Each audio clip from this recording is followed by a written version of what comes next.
O capitão Benjamin Willard não viveu seus melhores dias, não só pelo divórcio que passara, mas porque para ele estar no meio da guerra e não lutar era pior do que estar em segurança longe dela. Ele vivia à espera de uma missão até que uma finalmente chega, apesar de oficialmente não existir. Willard deveria encontrar e matar o coronel Kurtz, que aparentemente havia enlouquecido em meio à guerra, e não cumprirá mais ordens de seus superiores, além de estar prestes a ser acusado de assassinato de um informante inimigo.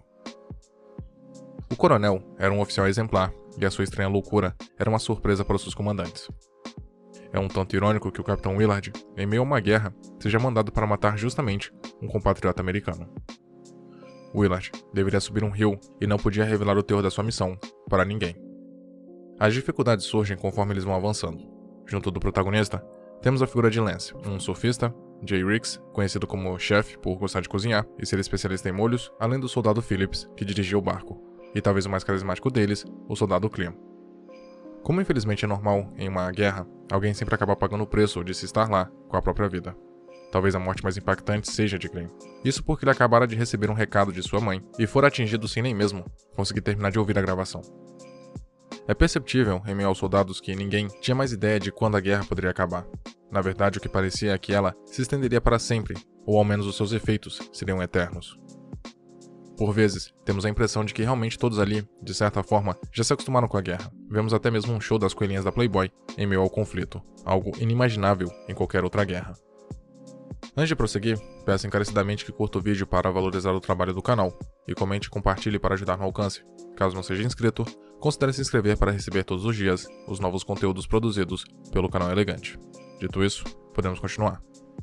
Ao presenciar o modo como o Coronel Bill comandava, Willard percebe que o Coronel Kurtz, o qual ele deveria executar, provavelmente estaria fazendo algo muito pior do que lhe fora dito, ou então havia outros interesses por trás daquela ordem.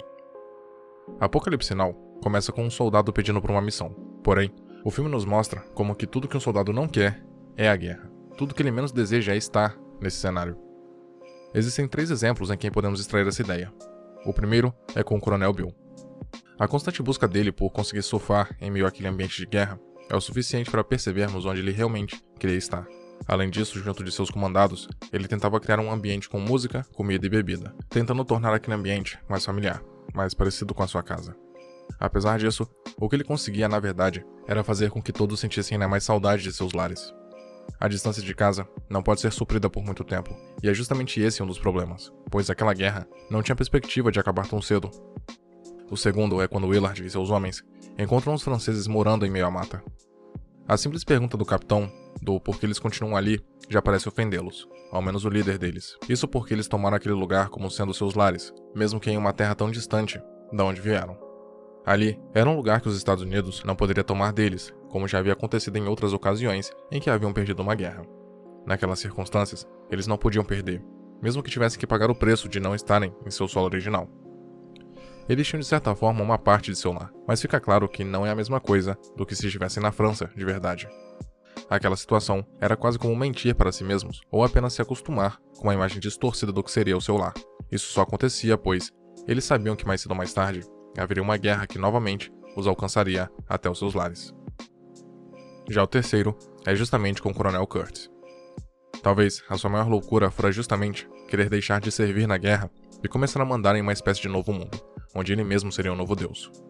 Porém, a decisão de Kurtz em deixar o exército americano para se juntar a nativos e desertores a fim de buscar uma liberdade é mais complexa do que parece. Kurtz, apesar da experiência e de ser um comandante elogiado, também era humano e tinha seus limites. O que vemos é a figura de um homem que viu tantos horrores que sentiu a necessidade de se tornar amigo do próprio horror, mesmo que mais tarde ele perceba que a morte naquele lugar era a sua única forma de libertação. Era como se Kurtz não quisesse se perder em uma escuridão, e para isso, tentasse se tornar parte dela. Por isso que no fim, Apocalipse Now é sobre homens que buscam recriar os seus lares em meio a um cenário desolador, já que não podem voltar para suas verdadeiras casas. Os adeptos de Kurtz eram aqueles que já não tinham esperanças de que a guerra teria um fim, além, é claro, dos nativos vietnamitas, que apesar de não terem ido à guerra, a própria guerra veio até eles. A guerra mostra como os homens são usados como objetos para certos fins, mas no filme há também uma menção a como as mulheres são usadas para determinados objetivos. Quando o Capitão Willard troca 2 barris de combustível por algumas horas com as coelhinhas, visto que o helicóptero delas havia caído, É através da necessidade de uma delas em conversar que o filme nos mostra que a mulher é muitas vezes tratada como algo sem vida, como uma imagem em uma revista. É importante notar também o momento em que o soldado-chefe tenta transformar a aparência de uma delas na mesma imagem que ela havia aparecido na revista, mostrando de certa forma a idealização da mulher perante um homem como um elemento apenas estético. Chef queria estar com a mulher da revista, e não com a mulher real, e por isso buscava deixá-la parecida como quando ela havia posado para as fotos. Quando Kurt recita o poema Homens Ocos de T.S. Eliot, podemos entender melhor isso. O poema não só fala do vazio dos homens, como nos dá uma versão de como o mundo assim acaba.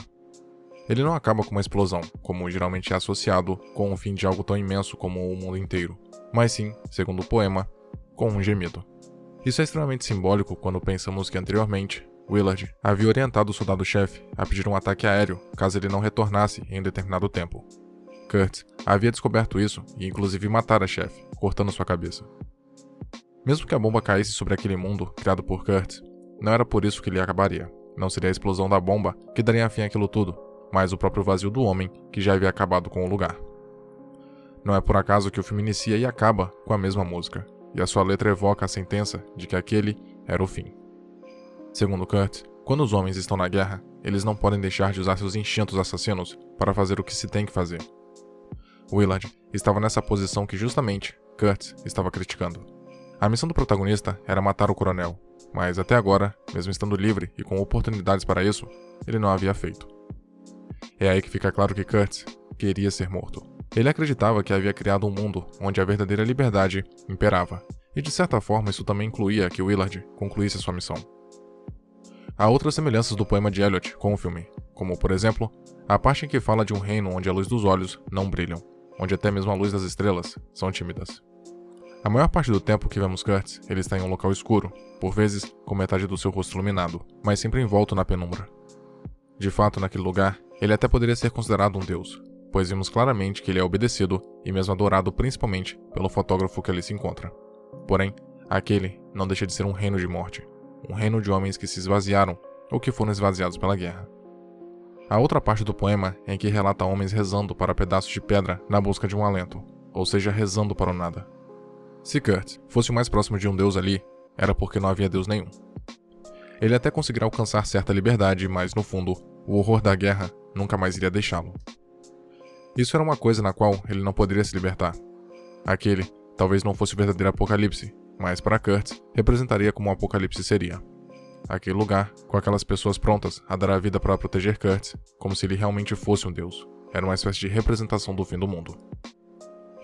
É interessante notar a semelhança do barco do Capitão Willard com um barqueiro da mitologia grega Caronte, cujo trabalho era transportar as almas recém-mortas para o Hades, onde viveriam lá eternamente.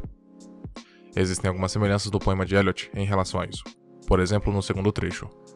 Aqueles que atravessaram de olhos retos para o outro reino da morte nos recordam, se o fazem, não como violentas almas danadas, mas apenas como os homens ocos, os homens empalhados. Essa parte pode ser considerada uma referência à travessia desse rio, junto do barqueiro Caronte. Até porque, quando é dito sobre almas danadas, se refere à condenação dessas almas, algo que aconteceria após atravessar o rio e chegar ao mundo de Hades. Um detalhe interessante é que no poema, o autor não se considera condenado, mas apenas como um homem vazio, algo que talvez seja até pior. Porém, o foco aqui é que o Coronel Kurt também não se condenava. Ele inclusive fala que Willard poderia matá-lo, mas não julgá-lo. Para ele, o julgamento era o que derrotava o homem. Outro fato interessante é se juntarmos uma das epígrafes do poema que diz "Um penny para o velho Guy", junto do trecho em que diz "Neste último sítio de encontros, juntos, tateamos todos a fala esquivos reunidos na praia do Torde do Rio". Essa epígrafe faz referência ao personagem Guy Fawkes, que inclusive inspirou a criação de V de Vingança, que tentara explodir o parlamento inglês a fim de matar o rei. Desde então, criou-se o costume de, no dia 5 de novembro, as crianças saírem para pedir dinheiro para o velho Guy. Na verdade, o dinheiro é para comprar em tese os fogos de artifício para comemorar o fracasso de Guy. Já o outro trecho do poema fala dos homens reunidos à margem de um rio, que nesse contexto seria o rio onde o barqueiro Caronte atravessava. Acontece que na lenda grega era preciso entregar uma moeda para o barqueiro a fim de conseguir fazer viagem até a sua condenação. Com isso, no poema, o homem não conseguiu a moeda e ficou à margem do rio, tateando em silêncio, como em busca de algo, sem seguir para sua condenação no Hades. Já no filme, o homem, este representado por Kurt, também ficou na margem do rio, sem seguir para a condenação. porém, por escolha própria.